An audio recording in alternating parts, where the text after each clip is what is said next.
And I'm just gonna, number one, and you're gonna shout your answer out to me. Is it A, B, C, or D? Number one. D. Anybody? D. I put C. D. I heard D, I heard C. I put A. I heard A. D. D. I think I heard the majority D. It is D. It is D.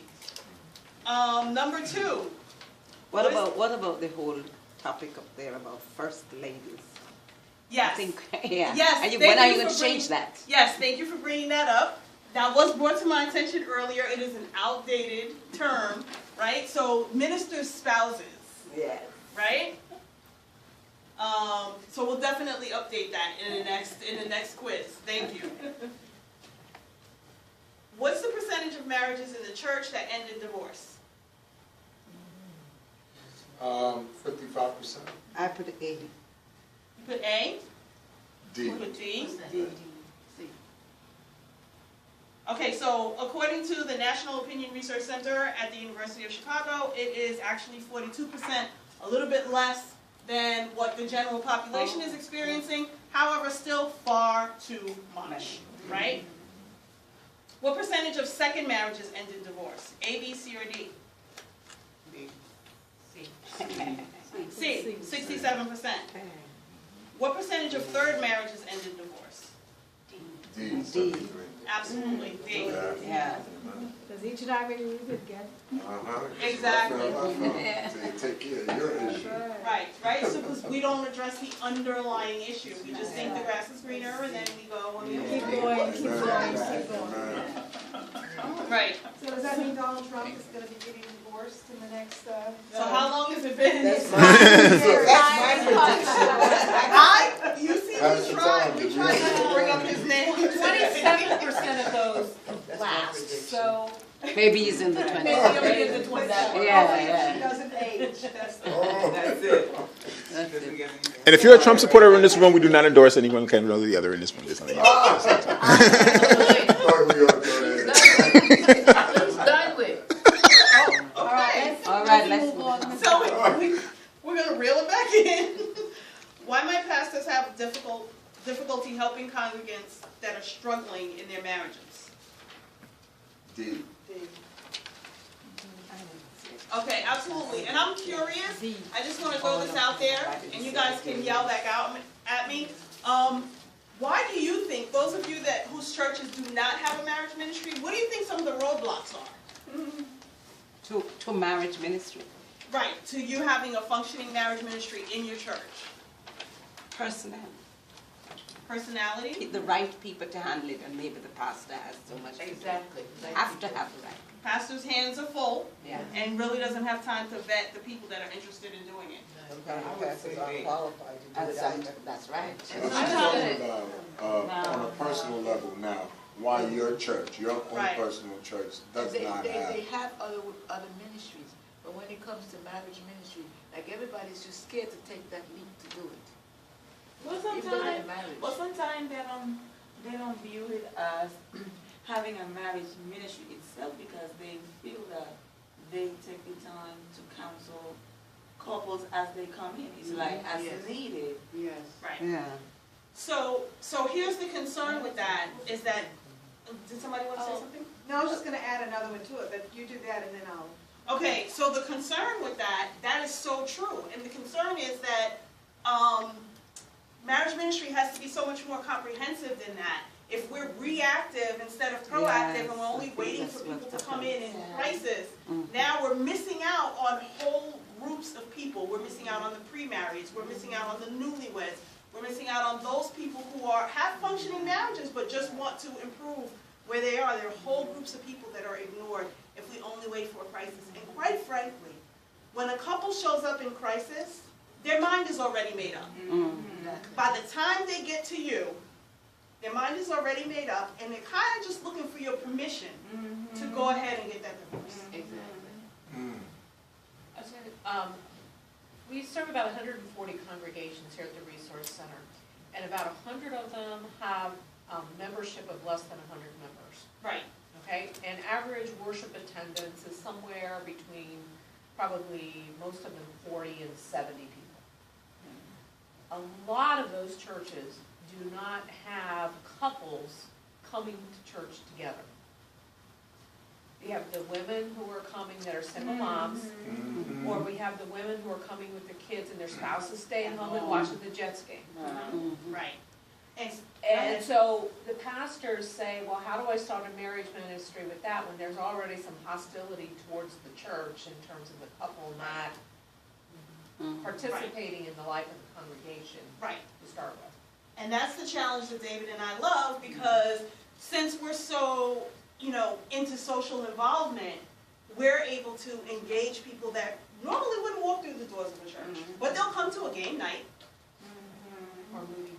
They'll come to a movie night. Super Bowl Sunday night, whatever it is. That's true. They'll come to a dinner dance.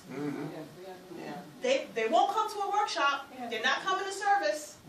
They don't come to women's meeting either. But you have to think outside the box. Just to piggyback on what you're saying, when we got called into the ministerial setting where we're at right now, that was really one of our main concerns and issues.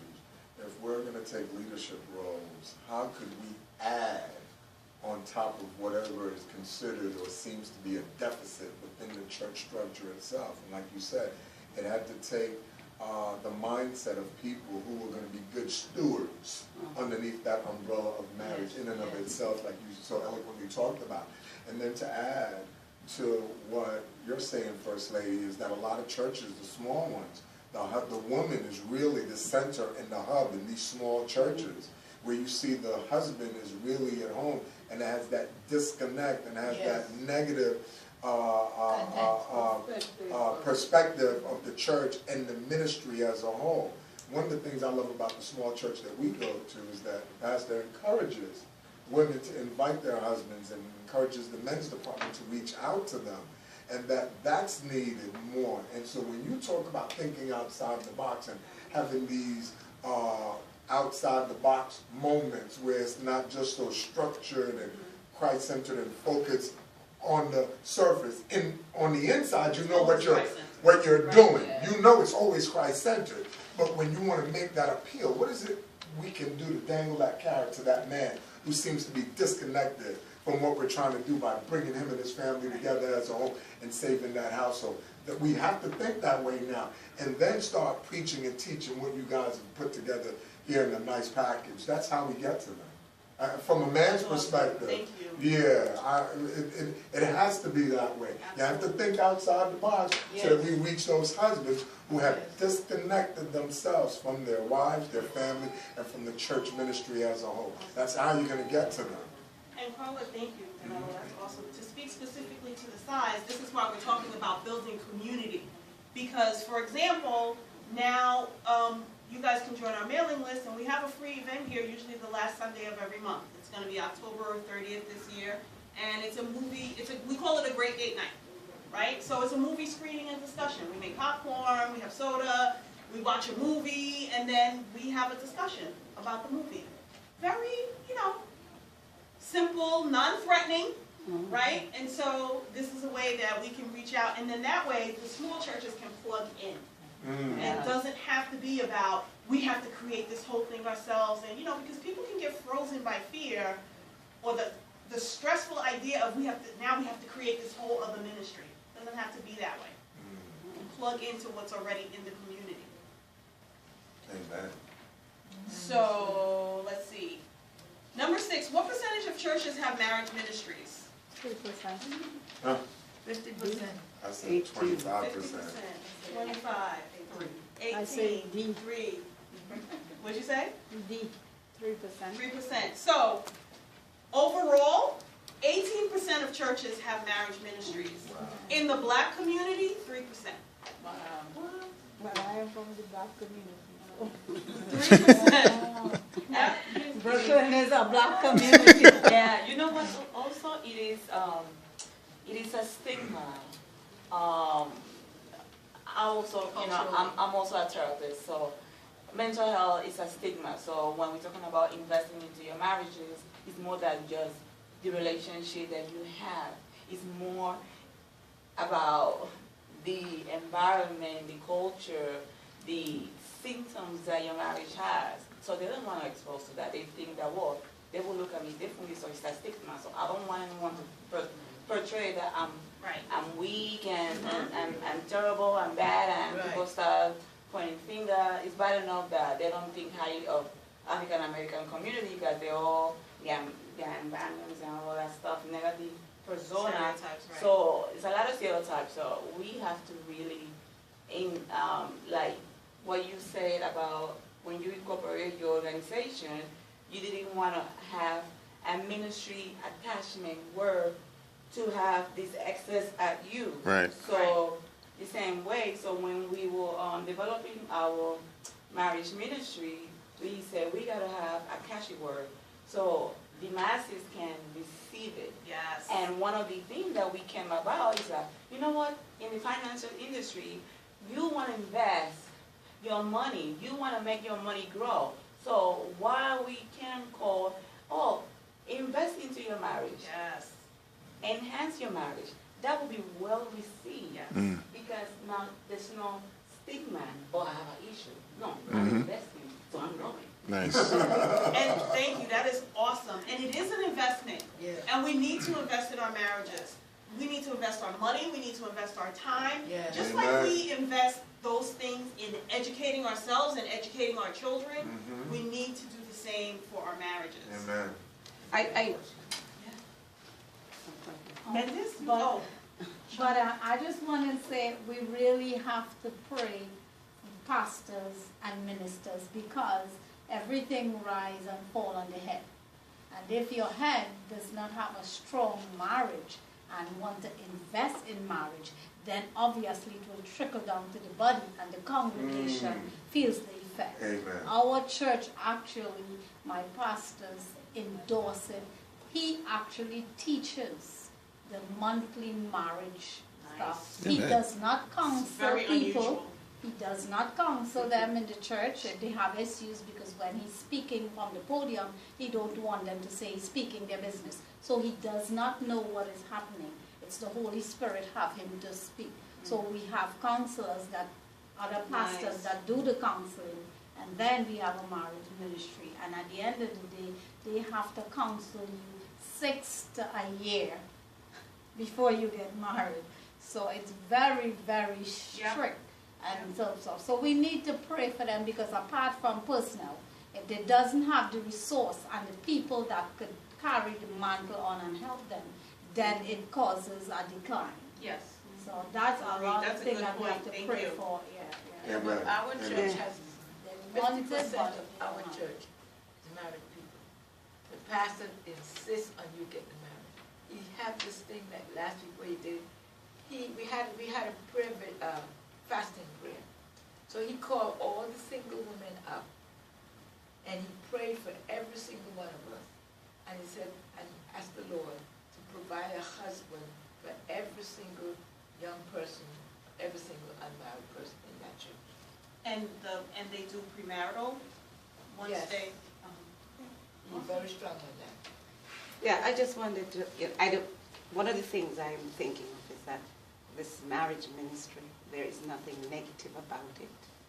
There is no stigma, like I hear the word stigma, problems, difficulty. That's not what I am thinking of. Okay. I'm thinking that in a congregation, just like you have a group for young people, a group for women, a Absolutely. group for men, you have a group for couples. It's not about problems have arisen. Exactly. It's not about problems have arisen, but you want that the married entire, body all of the the married church. body who, can come together, Yeah. it's talk, and then if in that process you find that Absolutely. people are going through, it becomes easier for them, Yes. for you to address those. But for God's sake, it has to be where people who are married can come together, talk, That's just- ideal. Yeah. Absolutely. That's the Yeah. ideal to create that safe environment. Great, that's safe. Like she said, she called it investing in your marriage. Absolutely. So that's a wonderful. Yes. It's not about, we are losing it, we are falling out, we are Right. having issues. It's And not that's about what we were issues. talking about earlier about it being comprehensive. We want to reach out to people at every stage of marriage. Yeah.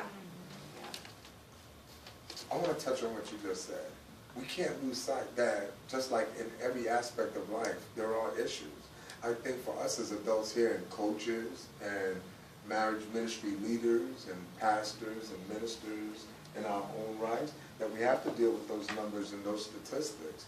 So it's not that really, and I hope I'm saying what you're saying, for me it's not, like you said, so much on the negativity and the stigma, but we have to admit that those things are there. Yeah, those will come, yes. They're there automatically. Right. It's not that they will come, they're here. They're there, right. They're there. Yeah. Knowing that they're there now, how do we attack and minister to that now? Making that person and that marriage whole. And I think that this is where this comes in. We can't negate the fact that it doesn't exist. It's there. It's there. Right. What skill sets, what best practices from a biblical perspective now? Now I'm talking business life. Let's take it from the corporate room and put it into the church. Okay? You want to talk about making money, making an investment in your marriage on Wall Street? Well, we need to go to the blueprint. The Word of God is the blueprint. Amen. Right? Yeah. And when we take that blueprint and we apply it and make it applicable to our lives, there we'll see the increase. There we'll see the value of the investment that we put into the marriage ministry. We can't negate that there are going to be ups and downs just the same as in the market. No. But guess what? In spite of those ups and downs, guess what? If I stay the course and I keep the faith, guess what? I'll walk into the blessing in my marriage. Yeah, but you want, the church wants to be, the church also wants to be a nurturing environment. Yes. A place where people feel free to talk. And in order to create that, when you create that, when issues come, which will come, it will be easier for people to express and to reach out to somebody. I'm in agreement, Mom. That's what I'm talking about. That's every church to create the safe zone. Yes. Okay. All right, I'm in agreement. Let's make it happen. Get the Tylenol before you have the pain. I am going to. Yes, ma'am. Well received. I am going to say that we have gone past the time that we were supposed to. And as ministers, we need to be transparent. Because people don't care how much you know until they know how much you care. If they don't think that you've ever been through anything, people cannot relate to you. And that's part of creating that safe environment. The more you go to a ministry, the more the Lord uses you. Exactly. Amen. So, we were